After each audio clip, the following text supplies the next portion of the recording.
Shalom, Goyim. I've got a funny one. I've been really busy with school. I haven't had time to be making videos, but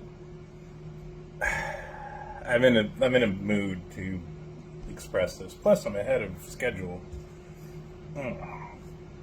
My assignments are not due. There's a discussion due Thursday, and off topic. Anyhow, so I was on Twitter and Google, and I'm studying forensic psychology, which includes the investigation of, cases, files, sex crimes, etc. And I found an interesting case, and I invite you, dear viewer, because of course you guys are always the most honest and intelligent people, right? Random people on the internet never lie. And they never say anything stupid, right? I invite you to do your own research on this case because it is fucking hilarious to me. So there's this gay Jew from California named Blaze Bernstein, like the Bernstein Bears. His parents named him Blaze. Now, my forensic psychology skills or intuition tells me that his parents are likely very liberal and very Jewish. I think a lot of Jews do this deception, or they do this like, oh, those are the liberal Jews. Then not all Jews are like that. It's just the liberal Jews that are the bad ones. They wear identities like masks, like changing clothing, another persona. But I digress. So Blaze Bernstein was murdered by a member of Atomwaffen. You know, the FBI, domestic terrorist, white supremacist guys? Yeah. Oh. Sorry, my applesauce exploded on me when I was trying to open it. Anyway. Member of Atomwaffen named Samuel Woodward. Now I'm just gonna find something I can set my phone on here. Ooh, my Shaboskoy's candle box. Yeah. Alright, here we go. So, this is Blaze Bernstein. His last name was Bernstein, Glenn. Exchange over yarmulke brings anti-Semitism. Anti-Semitism decoded. Arno Rosenfeld. What the fuck? So, this guy was murdered by Samuel Woodward, and they're claiming that he was a practitioner of Judaism, right? So Judaism is not pro-gay. It's the Old Testament law of Moses. It actually demands the death penalty for homosexuals. So any claim to religious Judaism is a lie. Now, they might claim to be Reform, they might claim to be Chabad, which is like, oh, well, technically it says it in the law of Moses, but it's current year. So yeah, their orthodoxy does not match their orthopraxy, but Samuel Woodward was convicted.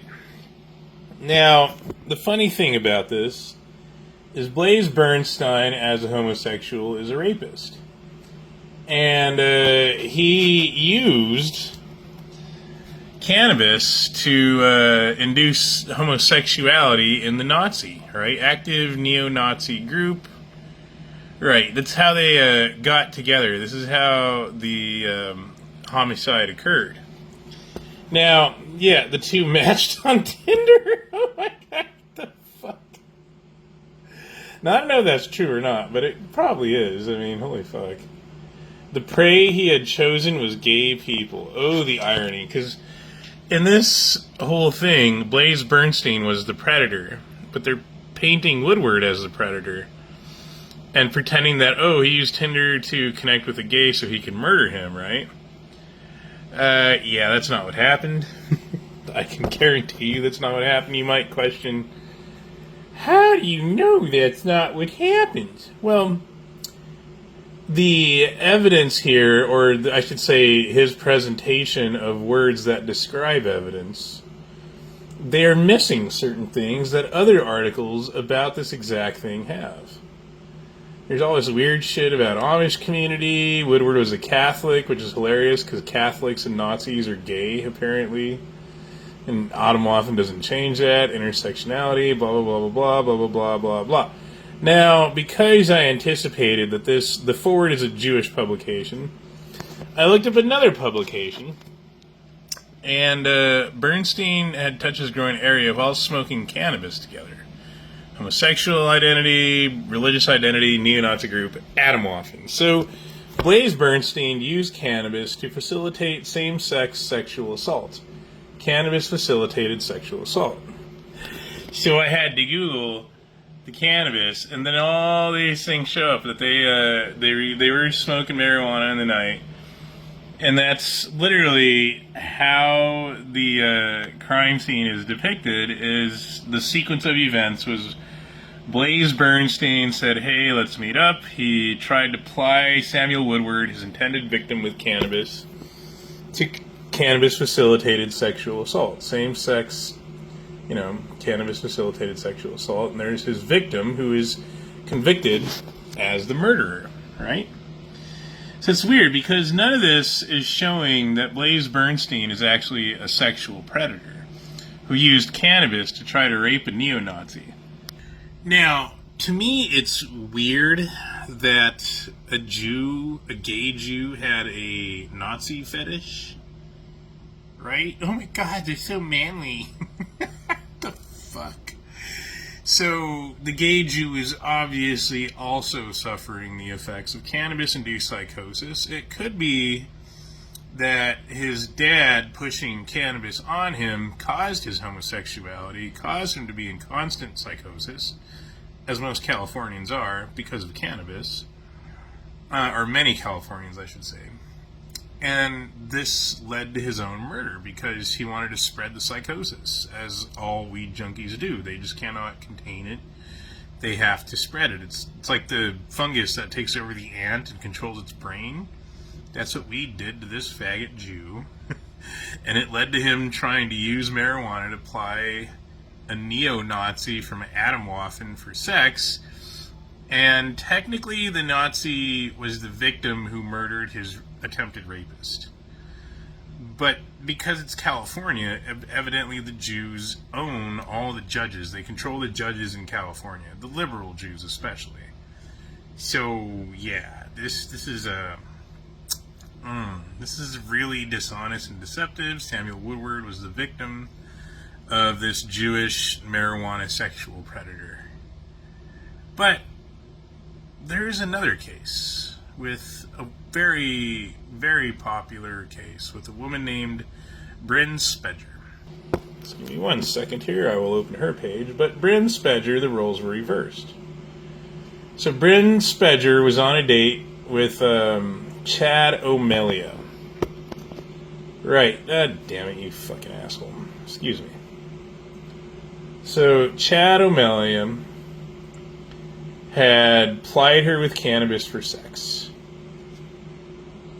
Now again, you can Google this yourself. You can look up the police record, etc. You can find all this stuff online. The marijuana that Chad used to ply Bryn Spedger for sex was 4% THC. It caused her to go into psychosis and stab him over 108 times, stab herself in the neck 9 times with like the 9-inch blade 13 times or something, serrated edge. So this is the exact same thing, but the roles are reversed. And unlike the gay Jew trying to ply the Nazi with weed as a date rape drug, this wasn't a same-sex cannabis-facilitated sexual assault. This was opposite sex. And the man who was doing the cannabis for date rape was a non-Jew, but Bryn Spedger is Ashkenazi Jewish. I found this out on my own. I figured it out on my own. It really took very little attention to detail. You just need a functioning brain. So I actually had these questions that, dishonest Jews that run the internet, etc., and none of them were willing to answer, and none of them were willing to help my post get out so a professional or certified expert could answer. What is the legal standings if someone commits a crime in cannabis-induced psychosis, but the consumption was voluntary? It's different if it's involuntary. If someone slips you a drug as a date rape drug without informed consent, without telling you, hey, this substance is going into your bloodstream because I want to have sex with you, it'll help facilitate what could be a sexual assault unless you consent to consuming this substance. I found the answer. In Canada, at least. It varies per region, per government, per level of court. But Bouchard v. LeBron showed that self-induced intoxication cannot be a defense to an offense against the bodily integrity of another person. R versus Bouchard, November 30th, 2011, from the Supreme Court of Canada. So, Samuel Woodward and Bryn Spedger both consumed the cannabis voluntarily. Now, because Bryn Spedger is a woman, she has a better chance of arguing that she was pressured into consuming cannabis than Samuel Woodward does. But the outcomes are very different here. Despite the fact that one person tried to use cannabis to date rape another person, when the person committing the date rape was Jewish and the victim wasn't Jewish, as in Blaze Bernstein and Samuel Woodward, the victim is convicted as the villain and is sentenced to life in prison.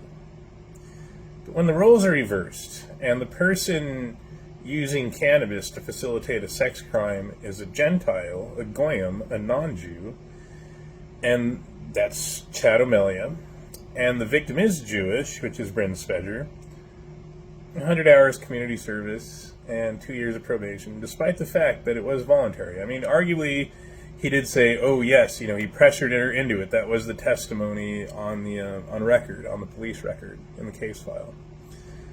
That she didn't want to do it, but him and his roommates helped him pressure her into taking the bong rip. The police tested all the substances at the scene, 4% THC. She could argue it was not voluntary because of the pressure, but she voluntarily did consume the substance, which negates her cannabis-induced psychosis legality defense because it was self-induced intoxication, not against her will and without her consent. So this is a two-tier court system, right? When a Jew uses, this is a video I did a while ago, when a Jew pushes weed on a Goy and it causes the Goy to go into cannabis-induced psychosis, which leads to the murder of a Jew, is the Jew who pushed the weed responsible? Well, obviously, yes, but you guys are a bunch of scumbags and junkies and drug pushers and assholes and liars, so you're not going to be honest. I have no anticipations of the truth out of a bunch of fucking assholes on the internet. But when we see the opposite, when a Goy pushes weed on a Jew that causes the Jew to go into cannabis-induced psychosis, and the Jew murders the Goy in cannabis-induced psychosis, is it the Goy's fault? Well, the judge says yes when a Goy does it, but no when a Jew does it. So that is a perfect example of in-group morality and out-group hostility, which I also saw. Judaism is tribal competition to outcompete other tribes. So in-group morality and out-group hostility can be expressed as laws for thee, but not for me. There was a cannabis rabbi out of Washington, D.C., who was the first person to push legal cannabis shops in Washington, D.C., hence the Jews are behind cannabis.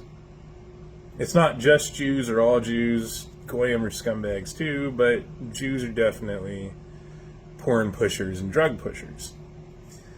So this cannabis rabbi in the article from, I think it was the Jewish Times, it might have been the Times of Israel, he was told by his Orthodox Jewish community, you can do it, but not here.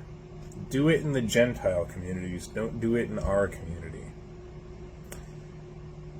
And then I started Googling, and Google said that Jews have a 20% lower rate of substance abuse than non-Jews. I don't know if that's true or not. But it also said the Jewish demographic has increased in Washington, D.C., while other demographics have decreased.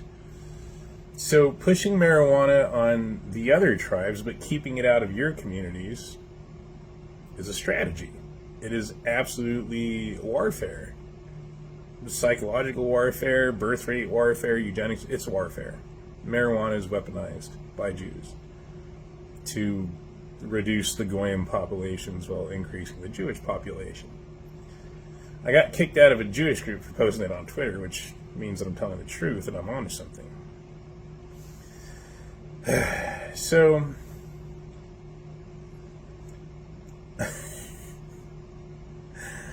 when you look at that story, there's also a suggestion of cocaine rabbi. Google cocaine rabbi if you like. It's hilarious. This rabbi, the reason it's hilarious to me, I should give some context, is because Jews always call me this evil, racist, anti-Semitic Nazi when I point out that Jews push drugs and Jews are like the druggy kings.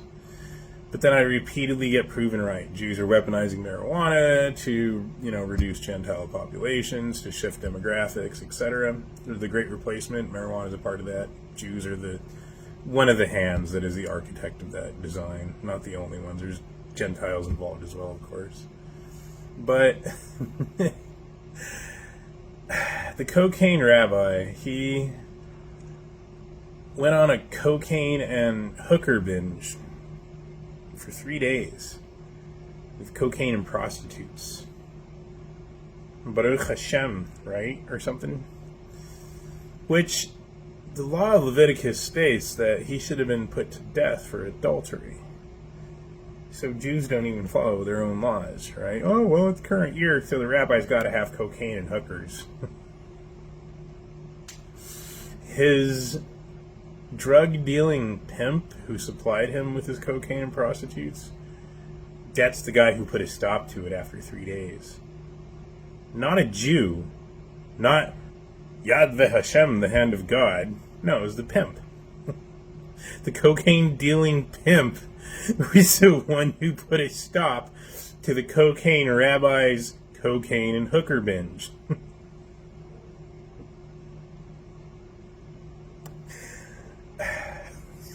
I can't take this seriously. And in these searches, I found that in 2005, the Jews had inflated the number of Holocaust deaths to 6.5 million, 6,500,000. So I think one of the reasons there is this two-tier justice of Jewish impunity but non-Jewish, unfairness is Hollywood Holocaust inflation. The Jews pushing emotional manipulation and Hollywood Holocaust depictions has brainwashed a lot of these judges and a lot of these cops, and so they're, oh, God's chosen people. If they actually read the Torah, they'd realize that Blaise Bernstein technically was supposed to be put to death for homosexuality. So Samuel Woodward is fulfilling the law of Moses. And the Bryn Spedger, technically, was also fulfilling the law of Moses in a weird way. They're not supposed to have sex outside of marriage. It isn't just for the men, it's also for the women. And she probably didn't want to have sex with women like that. They're, multifaceted. But I just find it interesting that the courts of man, the Sanhedrin that runs California, how it's a two-tier justice system. And I'm also blown away by the fact that in this last week I found a cocaine rabbi, a meth rabbi, Rabbi Rabushkin, who was making methamphetamines in a kosher meat factory in Idaho with illegal Guatemalans cooking his meth. To me, that was really hilarious because my whole reason for going kosher was a strategy to avoid involuntary exposure to marijuana or other drugs, because the Gentiles are just a bunch of junkies, and so when you do the weed and then you cook the food, the chemical goes into the food, and then I ate the food, it goes into my bloodstream. So by saying I'm kosher, I'm not eating food made by the disgusting drug-tainted hands of the goyim. And then I learned that the kosher meat was tainted with methamphetamines. But they were kosher methamphetamines. Because it was a Chabad rabbi. So we've got cocaine rabbi, methamphetamine rabbi, and the cannabis rabbi. And then I get these drug-pushing, lying, shitty Twitter Jews who call me a neo-Nazi and an anti-Semite for pointing out that Jews push drugs. And it's funny because I'm going to meme this. Like, I'm already making memes about it, but I'm going to add Donald Trump's face to this, and I'm going to have him saying, "Listen, Goyim, how dare you say that laws that apply to Goyim should apply to Jews? We don't want equality. That's anti-Semitic. It is very anti-Semitic for you to say that the laws that apply to Goyim should apply to Jews. I would have you arrested and thrown off a cliff." I know my Trump impression is terrible, but that's literally something Trump would say. Or think and do.